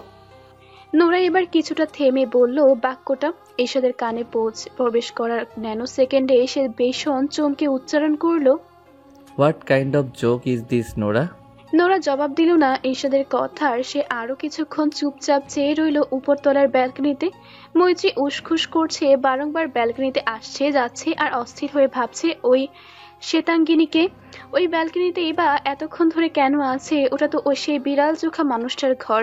তবে কি কেউ এসেছে সেখানে তার খুব কাছের? বুকের ভেতর দামামা বাজছে, আনন্দের নয় ভয়ের। মন চঞ্চল হয়ে উঠেছে, অথচ কাউকে কিছু প্রকাশ করার মতো নেই। নিশুতি রাতে বাড়ির প্রতিটা কোনায় কোনায় যখন নিস্তব্ধতার শোরগোল, তখন ঈর্ষাদের চোখের তারা হঠাৎ জেগে ওঠা বাঘের চোখের মতন জল জল করছে। ঘুম নেই চোখের পাতায়, শুধু ঘরের অন্ধকার ভেদ করে তারা দুটি কোণ এক অদূর দুশ্চিন্তায়। ছোট মামার জন্য ময়ূখের ঘরখানা ছেড়ে দিতে হয়েছে, মেহের আর নোরার জন্য ঈর্ষাদের ঘরটাও ছাড়তে হয়েছে। তাই দুই ভাই মিলে ড্রয়িং রুমের মাঝখানে পাতা তোষকটাতেই নিজেদের বিছানা পেতেছে। বালিশ পেতে ময়ূখ রুমটাকে অন্ধকার করে চোখ বুজে শুয়ে আছে। ঘুম নেই তার চোখে, তবে সজাগ মস্তিষ্ক বিবর হয়ে আছে গতকাল বিকেলে ছাদের দক্ষিণ কোণটাতে। কাল বিকেলে সে গিয়েছিল ছাদ থেকে কাপড় তুলতে। তাদের জন্য নতুন রাখা কাজের বুয়াটা ঠিকঠাক কাজে আসে না বলে কখনো ময়ূখ কখনো ঈর্ষাদকে সন্ধ্যা আগে কাপড় ছাদ থেকে নিয়ে আসে। ঈর্ষাদ না থাকায় ময়ূখ যায়, গিয়েই তার চোখ আটকায় রেলিংয়ে হেলে বসে মৈত্রীর দিকে। পা দুটো সামনে ছড়িয়ে রাখা কোলের উপর কোনো উপন্যাসের বই, সেই সাথে সেলফোন। মাথাটা কাত করে হেলে আছে রেলিং ঘেঁষে, আর চোখ দুটো বোঝা। 10 কদমের দূরত্বে স্পষ্ট দেখা যাচ্ছিল গোল গোল মুখটা, সরু নাকটা কেমন অহং নিয়ে পুরো মুখটাকে তীক্ষ্ণ করে রেখেছে। বোঝা চোখের পাতায় ঘোর বিষাদের ছাপ। আচমকায় ময়ূখের বুকটাতে অসময়ই এক ঝড় তুলে দিল। কয়েক সেকেন্ড আগেও যে মনটা বড় প্রফুল্ল চিত্তে ফরফর করে উঠতে উঠতে ছাদে উঠছিল, সে মনটা এই এক টুকরো বিষাদময় মুখে তাকিয়ে ডানা ঝাপটানো বন্ধ করে দিল। বুকের কোথাও একটা চিনচিনে অনুভূতি, যে অনুভূতির বর্ণনা একদিন ভাইয়ের কাছে শুনেছিল। কতক্ষণ ছিল এই অনুভূতি মন নেই তার, শুধু মনে পড়ে সে নিজের অনুভূতিকে মোহ ভেবে দ্রুত পায়ে ছাদে ত্যাগ করেছিল। কিন্তু আজ এই ক্ষণে মন বিদ্রোহ করে উঠল, এই অনুভূতির নাম মোহ নয়, অন্য কিছু। বোঝার চেষ্টা করো, মন মিথ্যে বলে না। ময়ূখ নিজের অনুভূতি বরাবরই ঠুনকো ভেবে আসছে, কারণ সে তো মজার মানুষ। সুন্দর মেয়ে দেখলে ফ্ল্যাট করে কথা বলা তার পুরনো অভ্যাস। এই নিয়ে তো বছর কয়েক আগেও আমার কাছে এক মেয়ে এসে নালিশ করে গেল তার নামে। মৈত্রীর ক্ষেত্রে তার চেয়ে বেশি কিছু নয় নিশ্চয়ই। গাঢ় আধারে সে ভাবনাকে এ পর্যায়ে রেখে অনুভূতিতে লাগাম টেনে ঘুমের দেশে পাড়ি জমালো। ঈর্ষাদ ছটফট করছে, ঘুম আজ তার চোখে আসতে এত বাহানা করছে কেন? নোরার কথাগুলোই কেন এত ঘুরপাক কাছে মন মগজ সবটাতে? আবার মনে পড়ে সেসব মুহূর্তগুলো যেগুলোতে মৈত্রীর অস্বাভাবিক দৃষ্টি, পরিবর্তনীয় আচরণ। আর কারোর সামনে তো সে তেমন দৃষ্টি দেখেনি, শুধুমাত্র তার সাথের একলা মুহূর্তে মৈত্রী চোখের ভাষা ভিন্ন দেখেছে। এর মানে কি নোরা যা বলেছে তাই সত্যি? না না, এসব কিছুই নয়। মৈত্রী মানুষটাই একটু অন্যরকম। অস্থির ভাবনায় নিজেকে মগ্ন রাখতেও অস্বস্তি হচ্ছে ঈর্ষাদের। ময়ূখের দিক থেকে পাশ ফিরে চোখ বুজে ফেলল। ঘুমটাই একমাত্র পথ, এমন ভাবনাগুলো থেকে নিজেকে সরিয়ে রাখার যে ভুল বছর 10 আগে করেছে, সে ভুলে আর জড়িয়ে পড়ার মানে হয় না। এমনিতেও তো সে আম্মুর কাছে ওয়াদাবদ্ধ, জীবনে কখনো কাউকে ভালো লাগলে সরাসরি বিয়ে করে সংসারী হবে, অথবা আম্মু নিজে কারো কথা বলে তাকেই বিয়ে করবে। তবে আম্মু কেন জানি 5টা বছর এমন কথা বলেও নিজে থেকে আজ্ঞান নেই পাত্রী খোঁজার কাজে। হয়তো আম্মু চান ঈর্ষাদ যাকে জীবনসঙ্গী করে নিজে থেকে করুক, যেন কখনো মন থেকে জীবন সঙ্গিনীর প্রতি বিতৃষ্ণা প্রকাশ না করতে পারে, আর আম্মুকেও যেন কোনো কথা না শোনাতে পারে। ঘড়ির কাঁটা টিকটিক করে নৈশব্দকে খান খান করে দিচ্ছে শীতল ঘরটাতে। নোরা চোখে ক্লান্তির ঘুম নামছে, কিন্তু মেহের ছটফট আর বারবার পাশ ফিরতে গিয়ে কম্বল টানাটানিতে বিরক্ত হয়ে গেল সে। কিছুক্ষণ চুপচাপ সহ্য করলেও এবার বেশ রেগে শোয়া থেকে উঠে বসলো। চোখ মুখ কুঁচকে বিরক্তিকর সাথে বলে বসলো, What's your problem, girl? I'm so tired, Meher. Sleeping also. Please do not disturb me. Sorry নোরাপু, আমার ঘুম পাচ্ছে না। Why? প্লিজ নোরাপু, তুমি কি একটুখানি জেগে থাকবে, আমার মনের কথাগুলো শুনবে? আমার তো বড় আপু তুমিই একমাত্র, তাই না? বান্ধবীদের সাথে সব শেয়ার করি, কিন্তু তারা আমাকে ঠিকঠাক বুদ্ধি দিতে পারে না। প্লিজ তুমি হেল্প করো একটু। আর অবশ্যই সব বাংলায় বলবে, আমি ইংরেজিতে সবটা বুঝতে পারবো না। Hang on. What you? I mean, কি বলবো, কি বোঝাবো আর কি হেল্প করব? আমি একজনকে ভালোবাসি, সেটা নিয়ে কিছু কথা জানতে চাই। বলতে চাই, তুমি কি আমাকে একটু হেল্প করবে? ঘরময় অন্ধকার ঘাপটি মেরে চোখের সামনে সবটা কালো করে রেখেছে।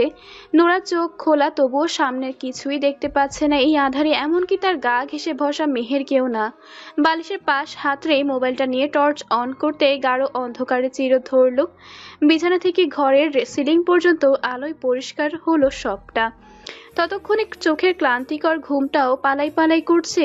নোরা ভালো করে তাকানোর চেষ্টা করলো মেহেরের দিকে। তার মুখটা দেখে আন্দাজ করা যায় বয়সটা, অথচ নোরা যখন 15-16 ছিল তখন তাকে দেখে মনে হতো 20-22-এর যুবতী মেয়ে। সে বয়সেই তার 2 কি 3টা ব্রেকআপ হয়ে গেছে, কিন্তু তখনও সে ভালোবাসার শব্দটা ব্যবহার করতো না, কারণ তার কাছে ভালোবাসার শব্দের কোনো অর্থ ছিল না। যা ছিল তা বয়ফ্রেন্ড গার্লফ্রেন্ড রিলেশন। এই রিলেশন একটা ছেলের সাথে ডেট, কিস, এইসবই। তবে তার বান্ধবীরা কেউ কেউ তার অধিকও এগিয়েছে নিজেদের পরিবারের অবাধ সুযোগ পাওয়ার। নোরার 18 হওয়ার পর মম সুযোগ দিয়েছিল, কিন্তু তা কাজে লাগেনি পাপার নজরদারিতে। আর তারপর দেশের এক বদমেজাজের ছেলে আর ফুপুর বিভিন্ন কথাবার্তার জন্যই সে এখনো ভার্জিন। কিন্তু আজ মেহেরের মুখে অত বড় একটা শব্দ শুনে তার কেমন মায়া মায়া হলো মেয়েটার প্রতি। তাই তো চোখের ঘুমকে পাত্তা না দিয়ে মুখোমুখি বসলো মেহেরের বড় বোন। সে এই মেয়েটির আপন চাচার মেয়ে, অথচ এর সাথে তেমন গভীর কোনো সম্পর্ক অনুভবই করেনি সে। তবে আজ তার ভালোবাসার নামে হয়তো বোনের ভালোবাসাও জাগলো। সে মেহেরের হাতে একটা হাত রেখে বলল, বলো ভালোবাসার গল্পটা। গল্প তো এখনো তৈরি হয়নি আপু। আমি ভালোবাসি তাকে, কিন্তু সে আমার চেয়ে বয়সে অনেক বড়, তাই সাহস পাই না জানাতে। ভাইয়া বলেছে সে জানতে পারলে আমাকে বকবে, প্রেমিকা হিসেবে মানবে না কখনোই। What the? ও মানে কি করে এসেছিলে? তোমাদের পরিচিত নাকি স্কুল অথবা অন্য কোথাও দেখেছো? আমাদের পরিচিত, আমাদের সবার কাছে। কথাটা বলার সময় মেহেরের মাথা নিচু করে নিল। নোরা খেয়াল করলো মেহের কথা বলতে বলতে এই কেমন কাচুমাচু করছে। নোরা জানা নেই এদেশে তাদের আত্মীয় কেমন আছে আর কজন। আর না মেহেরের মায়ের বাবার বাড়ির আত্মীয়দের চেনে, সে শুধু তার ফুপি শ্বশুর বাড়ির লোকদের চেনে সেখানে বেড়ানোর কারণেই। তবে মেহের বলেছে তারও পরিচিত তার নামে। মানে মিনিট গড়িয়ে গেল, কিন্তু নোরা কিছুতেই আন্দাজ করতে পারলো না ছেলেটা কে হতে পারে। সে নাম জানতে চাইলে মেহের বলল, আমাদের খুব কাছের তো একজনই আছে আপু। সে একজন ব্রোকেন মানুষ, আর একজনই বোধহয় আমি তাকে ভালোবাসি। তার চুপ থাকা, হঠাৎ হেসে ওঠা, আবার এই wait Meher, what you say you know? Nora যেন আটকে উঠল মেহেরের ভালোবাসার মানুষটিকে চিনতে পেরে। তার রীতিমতো মাথা ঘোরাচ্ছে ভাবতে মেহের এমন একজনকে কি করে ভালোবাসছে বলছে। সে আবারও বলে বসলো, ব্রোকে নিয়ে কি করে ভাবতে পারো Meher? Do you have any idea ব্রোর বয়স কত? উফ, এমন করে রিয়াকশন দিও না নোরা আপু। বান্ধবীরাও তো এমন করে, সেজন্যই তো তোমাকে জানালাম যেন আমাকে একটু হেল্প করতে পারো। অধৈর্য গলায় বলল মেহের। নোরার তখনও বিস্ময় কাটেনি। মেহের তো বয়সে নোরার থেকে প্রায় 10 বছরের ছোট, সেখানে ঈর্ষাদ 13। তার উপর ঈর্ষাদ বরাবরই মেহের, নোরাত আর ময়ূখের কাছে আপন বড় ভাইয়ের মতোই আচরণ করেছে। সেখানে মেহেরের এমন প্রেমে পড়া সত্যি হতবুদ্ধি করলো নোরাকে। সে তার বিস্ময়ে কাটিয়ে মেহেরের দিকে তাকিয়ে বলল, লিসেন মেহের, এই যে আমাকে বললে কথাগুলো, এগুলো এখানে বাক্সবন্দি করে ফেলো। প্রথমত তোমার মুখে এগুলো শুনলে ব্রো তোমাকে সবসময় মাথায় ঠোকা ওই যে আঙুল দিয়ে মাথায় মারে না সেটা, এবার আঙুলের পরিবর্তে হাতের তালুতে মারবে সোজা তোমার গালে। চুপচাপ ঘুম দাও, সকালে উঠে ব্রোর দিকে তাকিয়ে 3 বার তওবা করবে। ওই যে ফুপি বলে না, তওবা করলে পাপ থাকে না, তোমারও থাকবে না। নোরা আপু, এমন বলছো কেন? আমি তো আর কিছুদিন পরেই এইচএসসি পরীক্ষা দেব, তখন তো আমি আরেকটু বড় হয়ে যাব। আমার এক ফ্রেন্ডের বিয়ে ঠিক, কলেজে পরীক্ষা দিলেই বিয়ে। মেহেরকে থামিয়ে দিয়ে নোরা বলল, আর তাই তুমিও ভাবছো ব্রো তোমাকে বিয়ে করে নেবে, কারণ তোমার বান্ধবী তো কলেজে উঠেই সংসার করবে, তুমিও তাই ভাবছো? সিরিয়াসলি মেহের, আমি এখনই ব্রোকে ডেকে বলছি সব, তোমার বিয়ের শখ এখনই মিটিয়ে দেবে। আপু, তুমি এত খারাপ কেন? তুমি যে ভাইয়াকে ভালোবাসো সেটা কিন্তু আমি বলে দেব সবাইকে। রিয়েলি? এখন ক্লিয়ার হলো ব্যাপারটা। Good night dear. ফোনের টর্চ অফ করেই নোরা শুয়ে পড়ল কম্বল জড়িয়ে। তার ধারণায় ঠিক মেহের এই ম্যাচিওর, তাই এটা তার ভালোবাসা কিছুতেই হতে পারে না। সাদ ব্রো তার জন্য শুধুই আবেগ, হয়তো জীবনের প্রথম মোহ সাদ ব্রো, তবে এটা এক সময় নিশ্চিত কেটে যাবে। So no worry about her. নিজেই নিজেকে কথাগুলো মনে মনে শুধিয়ে ঘুমানোর চেষ্টা করলো নোরা। মেহের হতভম্ব হয়ে বসে আছে তখনও। রাত 12টা বাজতে চলল। মৈত্রীর ঘুম আসছে না। শেলির মুখে সন্ধ্যায় শুনেছে এরশাদের মামার মামাতো বোনেরা এসেছে বেড়াতে, কিন্তু কথা হলো দুটো মেয়ে এসেছে, তার মধ্যে যে মেয়েটা প্রায় তার বয়সী, সে সারাক্ষণ এরশাদের ব্যালকনিতে আসছিল যাচ্ছিল। কিন্তু কেন? মনের ভেতর দুটো জিনিস খুব অরাজকতার সৃষ্টি করছে। খুব এক, সেই শ্বেতাঙ্গিনী, আর দুই, এরশাদের কথাগুলো। মৈত্রীর সেদিন ছাদে মৈত্রী নিজে থেকে রেখেছিল ইরশাদকে। অবচেতন মন আবদার জানিয়েছিল মানুষটার সামনে কিছু সময় বসার। বাতাসের তীব্র হিমকে উপেক্ষা করে ইরশাদ দাঁড়িয়েছিল রেলিং এর পাশে। মৈত্রী অনেকটা সময় চুপচাপ যখন কাটিয়ে দিচ্ছে, তখন ইরশাদ নিজেই বিভিন্ন প্রসঙ্গ টেনে কথা বলল। একসময় ইরশাদ দ্বিতীয়বারের মতো মৈত্রীর সময় মনও থাকার কারণ জানতে চাইলে সে বড় দ্বিধা মিশিয়ে জবাব দিয়েছিল, মুখ খুললেই আপন মানুষ হারিয়ে যায়। চুপ থেকে যদি আপনার প্রিয় মানুষগুলোকে আশেপাশে পাওয়া যায়, তবে চুপ থাকাটাই শ্রেয়। ইরশাদের কথার সম্পূর্ণ বিরোধিতা করে বলেছিল, ভুল জানো মেয়ে, চুপ থাকা মানেই দূরত্বের সৃষ্টি। প্রিয় মানুষগুলোর কাছে অনুভূতিরা পৌঁছায় না, আর তাতেই হারিয়ে যায় সেই মানুষগুলো। কখনো অনুভূতি লুকানোর চেষ্টা করবে না, এতে তোমার প্রিয়রা কখন যে অন্যের প্রিয় হয়ে উঠবে টেরই পাবে না। ইরশাদ কথাগুলো বলার সময় তার কণ্ঠ কেমন ধরে এসেছিল তা বুঝতে একটু ভুল হয়নি মৈত্রী। তার বুকের কাছে কোথাও একটু চিনচিনে ব্যথার উদ্রেক হয়েছিল ইরশাদের বিষণ্ণতার আভাস পেয়ে। কখনো অনুভূতি লুকানোর চেষ্টা করবে না, এতে তোমার প্রিয়রা কখন যে অন্যের প্রিয় হয়ে উঠবে টেরই পাবে না। ইরশাদের বলা এই একটা কথাই মৈত্রীর ভেতরে বাদ ছেড়া এক ঢেউ তুলে দিয়েছে। সে ঢেউয়ে ভেসে যাচ্ছে, অন্তর্জমিন প্লাবিত হচ্ছে প্রতিক্ষণে। তবে কি তার এই কথাকে গুরুত্ব দিয়ে নিজের অনুভূতিকে প্রকাশ করা উচিত? কিন্তু কি করে? সে মানুষটাকে নিজেও কাউকে হারিয়েছে এই ভুলে। সে রাতের পর থেকে মৈত্রীর মাথায় এই এখন ইরশাদের কথাগুলোই ঘুরে সারাক্ষণ। কাল রাতে ইরশাদের ব্যালকনিতে দুটো মেয়ের মধ্যে একজন ছিল শ্বেতাঙ্গিনী। মন যে এখন আরো ভীত হয়ে পড়েছে ওই শুভ্র কায়া মেয়েটিকে দেখে। নাকি হিংসে হচ্ছে মেয়েটির সৌন্দর্যে, আর ভয় হচ্ছে ওই পুরুষটি যদি আকৃষ্ট হয়ে পড়ে সেই রূপে। কি যে ভাবে তার অবুঝ মনটা, কেন যে এত ভাবে। আজও ইউনিভার্সিটিতে যাবে না বলে ঠিক করলো, কিন্তু বাড়িতে থাকতেও ইচ্ছে করছে না। যতক্ষণ বাড়ি থাকবে ততক্ষণ মনে পড়ে থাকবে সে ব্যালকনি আর মানুষটার কাছে। নিজের মনে লাগাম লাগানো জরুরি ভাবতে সে ঝটপট তৈরি হয়ে নিল। বাবা এখনো বাড়ি আছে, তাই প্রথমেই গেল বাবার কাছে। বাবা অফিসের জন্য তৈরি হয়ে গেছে, এখন চুল আঁচড়ে নিচ্ছে, যদিও মাথায় তার তালুতে চুলের উপস্থিতি খুবই কম। মৈত্রী বাবার ঘরের সামনে এসে ডাকলো, বাবা আসবো? হ্যাঁ মা, আয়। মুজিব সাহেব হাতের চিরুনিটি ড্রেসিং টেবিলে রেখে দরজায় তাকালেন। রোকসানা বেগমও ঘরেই ছিলেন। তিনি আলমারিতে কিছু খোঁজাখুঁজি করছেন। মৈত্রী সেদিকে এক পলক তাকিয়ে বাবার উদ্দেশ্যে বলল, বাবা কিছু টাকা হবে? কত টাকা লাগবে? মেয়ের মুখে তাকিয়ে জানতে চাইলেন। পেছনে এসে মিশুও দাঁড়ালো। সে পড়তে যাবে সেখান থেকে স্কুলে, তাই স্কুল ইউনিফর্ম পরে একদম তৈরি হয়ে এসেছে। সেও বোনের পাশে দাঁড়িয়ে বলল, বাবা আমাকেও দিবে? মৈত্রী বলল, 400-500 হলেও হয়ে যাবে। আমি আসলে লাইব্রেরিতে যাব একটু, সেখান থেকে আবার মার্কেটে, ভালো লাগলে 2-একটা বইও কিনবো তাই। আর তুই কি করবি টাকা দিয়ে? বাবা আমার বন্ধুরা কাল আমাকে চাইনিজ খাইয়েছে, তাই আমারও আজ খাওয়ানো উচিত না? মায়ের দিকে আর চোখে তাকিয়ে ভয়ে ভয়ে বলছে মিশু। রোকসানা বেগম ছেলের কথা শুনে তেড়ে এলেন। কি বললি? তুই না পরশুই নিলি 300 টাকা? বন্ধুরা তোকে আইসক্রিম খাইয়েছে, তাই তুই বার্গার খাওয়াবি বলেছিস, আবার এখন বলছিস চাইনিজ। দাঁড়া, আজ তোর পিঠ যদি আমি না ভাঙছি তবে রে। ছেলের প্রতি রেগে অগ্নিশর্মা হলেন রোকসানা। মৈত্রী আর মুজিব সাহেব দুজনেই অবাক হয়ে তাকালেন মিশুর দিকে। এইটুকু ছেলে এখনই টাকা পয়সা নিয়ে এমন লুকোচুরি করছে। মুজিব সাহেব পকেট থেকে মানিব্যাগ বের করে 1000 টাকার নোট দিয়ে মেয়েকে বললেন, তুই যা মা। মৈত্রী বুঝলো বাবা তাকে পাঠিয়ে তবেই মিশুর উপর চড়বেন, তাই সে গেল না। আগে মিশুর হাত ধরে বলল, তুই যা মন্ত্রী, আমি দেখছি। মুজিব সাহেব আবারও মেয়েকে তাড়া দিলেন। রোকসানা বেগম স্বামীর কথায় সায় দিয়ে মৈত্রীকে যেতে বলছেন। মৈত্রী শুনল না। সে বাবাকে আরেকটু বুঝিয়ে মিশুকে সাথে নিয়ে বাড়ি থেকে বের হলো।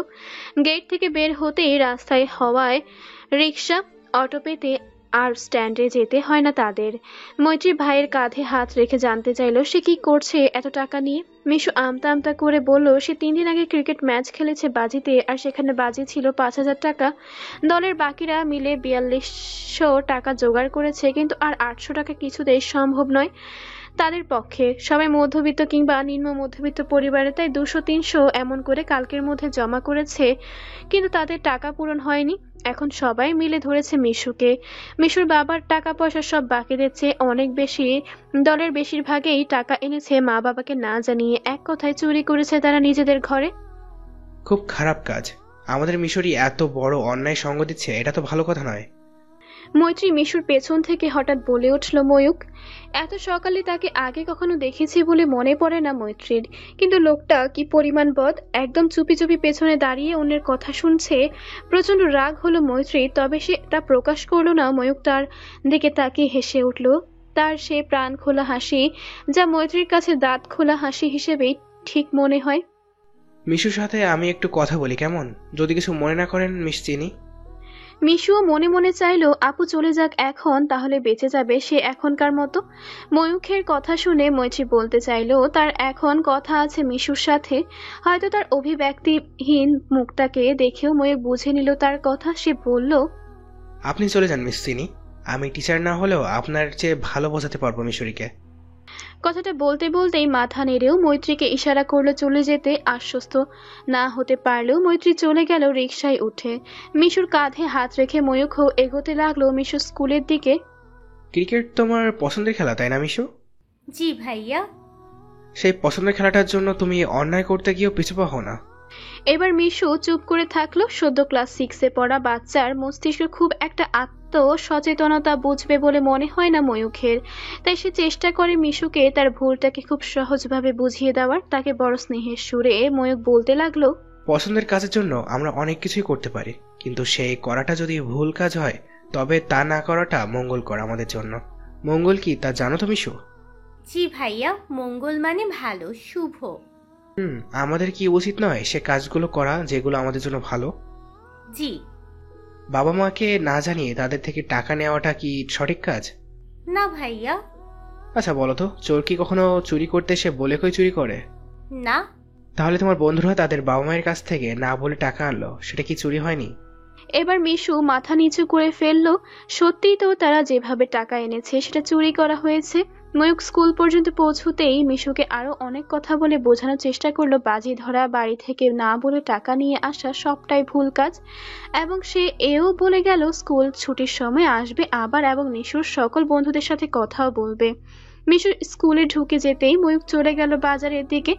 বাবা আজও কোনো মাছ পছন্দ করে বসে আছেন, সাথে যথেষ্ট টাকা নেই বলে ইরিনকে ফোন করে বললেন ছেলেদের একজনকে দিয়ে পাঠাতে। আর তা শুনে আজ আর রণমূর্তি হয়নি ইরিন, বরং খুশিতে গদগদ হয়ে বলে দিলেন আজও বড় কোনো মাছ পেলে যেন পাঠায়।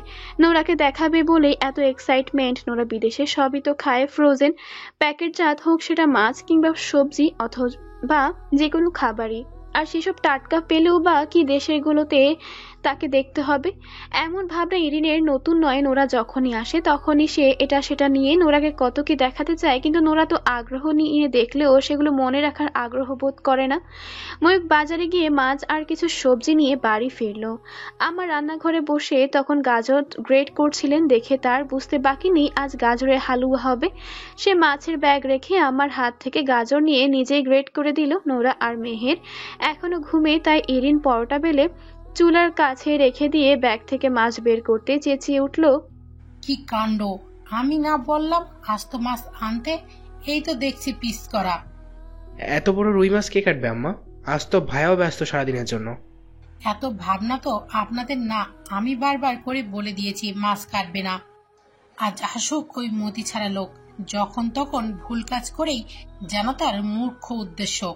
একা একাই বিড়বিড় করতে করতে কাজ করছেন ইরিন। ময়ূক সেদিকে ধ্যান না দিয়ে নিজের কাজে মন দিল। এরশাদের আজ মাত্রই 2টো ক্লাস। কলেজ এসেই সে জানতে পারলো ইংলিশ টিচার আজ ছুটিতে আছেন, আর সেই ক্লাসটা এরশাদকে নিতে হবে। প্রথম 2 ক্লাস শেষ করতে এসে ক্লাস রুটিনটা চেক করলো। ইংলিশ ক্লাসে এখনো প্রায় 45 মিনিট বাকি।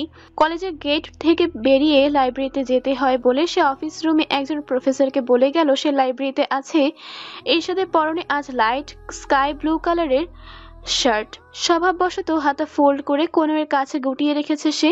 চুলগুলো একদম পরিপাটি করে রাখা, গালে 2 দিনের না কামানো ছোট ছোট দাড়ি। এই দাড়িতে তার সৌম্য চেহারার সৌন্দর্য একটুও ম্লান হয়নি, বরং আরেকটু বড় হলেই হয়তো তার সৌন্দর্য বেড়ে শত সহস্র গুণ বেড়ে যেত। লম্বা লম্বা পা ফেলে ইরশাদ মাত্র মিনিট 2 মধ্যে লাইব্রেরিতে গিয়ে ঢুকলো। হাতের ফাঁকা সময়টুকু বই পড়ে কাটানো মন্দ হবে না বলে এখানে আসা। লাইব্রেরির দরজাটা উত্তরমুখী, আর তাতে খুব লম্বা একটা টেবিল উত্তর দক্ষিণমুখী। তাই টেবিলে দক্ষিণে বসে থাকা যে কেউ অনায়াসে দেখতে পারবে গেট দিয়ে অন্যদের প্রবেশ। মৈত্রী মার্কেটে ঘোরাঘুরি করে সবাই এসেছে লাইব্রেরিতে। বন্ধুদেব গুহ এর বাবলি বইটা সে আগে পড়েনি, তবে এক বান্ধবী সাজেস্ট করেছিল এটা। সে কখনোই বইয়ের 2-1 পাতা না পড়ে বই নেয় না। যেই বইয়ের প্রথম পেজ পড়ে আকর্ষণ বোধ করে সেটা নিয়ে যায়। আজও তেমনটা বইটা একটুখানি পড়ে দেখার উদ্দেশ্যে বসেছিল। প্রথম পৃষ্ঠা শেষ হওয়ার আগেই তার চোখ আটকে গেল লাইব্রেরির দরজায় দাঁড়ানো ইরশাদ। চোখ আর স্থির রইল না বইয়ের পাতায়, সোজা মাথা আরো বেশি ঝুঁকিয়ে একদম বইয়ের সাথে মিশিয়ে নিয়েছিল। ইরশাদের চোখ এড়ানি এইটুকু ঘটনাই। তৎক্ষণাৎ তার মাথায় এলো নোরার বলা ওই বাক্য, that girl loves you bro. আসলে কি তাই? আনমনে স্বগতোক্তি করলো ইরশাদ। চোখের পলকে না ফেলে সে এগিয়ে গেল টেবিলের শেষ প্রান্তে। ইচ্ছাকৃতভাবে সে এগিয়ে 1 কদম পাশাপাশি এসে দাঁড়ালো মৈত্রীর। আরে তুমি এখানে? আজও কি বই নিতে এসেছো? জি। তোমার এই ব্যাপারটা দারুণ। তা কি বই পড়ছো? বাবলি। বুদ্ধদেব গুহুর লেখা। পড়া শেষ হলে রিভিউ শেয়ার করো, ভালো লাগলে পড়া যাবে। এমনিতেও বুদ্ধদেবের লেখা মানে দারুণ কিছু। ইরশাদ স্বতঃস্ফূর্তভাবে কথা বলতে থাকলো আর অপলক তাকিয়ে রইল মৈত্রীর দিকে। মেয়েটা তার সাথে কথা বলতে গিয়ে সরাসরি একটিবারও তাকায়নি, তবে চোরা চোখ দিয়ে তাকে দেখার চেষ্টা করছে সেটা স্পষ্ট টের পেল ইরশাদ। এমনকি তার বলা কথাগুলোর জবাব দিতে গিয়েও কেমন অপ্রস্তুত কণ্ঠ শোনালো মৈত্রীর। সবচেয়ে আজব ব্যাপার হলো মেয়েটি আজও বিড়বিড় করে কিছু আওড়াচ্ছিল। ইরশাদ যেমনটা বোঝে মেয়েরা পছন্দের মানুষের সামনে পড়লে লজ্জায় রাঙা হয়, তাদের চোখ মুখের রং হয় উজ্জ্বল প্রাণবন্ত, অথচ এই মেয়েটা চোখে মুখে অপ্রকৃতস্থ ভাব, বিরক্তি মিশ্রিত তার ঠোঁটের বিড়বিড়ানি। নিজের উপরেই চটে গেল ইরশাদ। নোরা কাল কিনা কি বললো, আর সেও তাই সত্যি ভেবে এই মেয়েটাকে এমন খুঁটিয়ে দেখছে। এভাবে তাকিয়ে থাকলে মৈত্রী কেন যে কোনো মেয়ে এমন অস্বস্তি বোধ করবে। ইরশাদ আর বেশিক্ষণ থাকলো না সেখানে। বই নিতে এসেছে এমন বাহানায় কিছুক্ষণ সেলফের বই কয়েকটা নেড়েচেড়ে ক্লাস আছে বলে চলে গেছে। মেহেরের সামনেই বোর্ড পরীক্ষা, তাই জোর করেই অনেকটা ঢাকায় পাঠাতে হয়েছে। আফসার নোরাকে বোনের কাছে রেখেই ঢাকায় গেলেন কিন্তু কিছু ব্যক্তিগত কাজে, আর মেহেরকে তিনিই নিয়ে গেলেন বাড়ি পৌঁছে দিবেন বলে। মেহের যেহেতু আপাতত আর আসছে না রাজশাহী, তাই নোরাও মেহেরের ভালোবাসার ব্যাপারটাকে চেপেই রাখলো। তার মনে হলো মেহের এখনো যথেষ্ট ইম্যাচিওর, তাই হয়তো ইরশাদকে নিয়ে মেহেরের ভাবনা গাঢ় কিছু নয়, কিন্তু তার ভাবনায় ডুবে আছে দোতলার মেয়েটা সাদ ব্রো।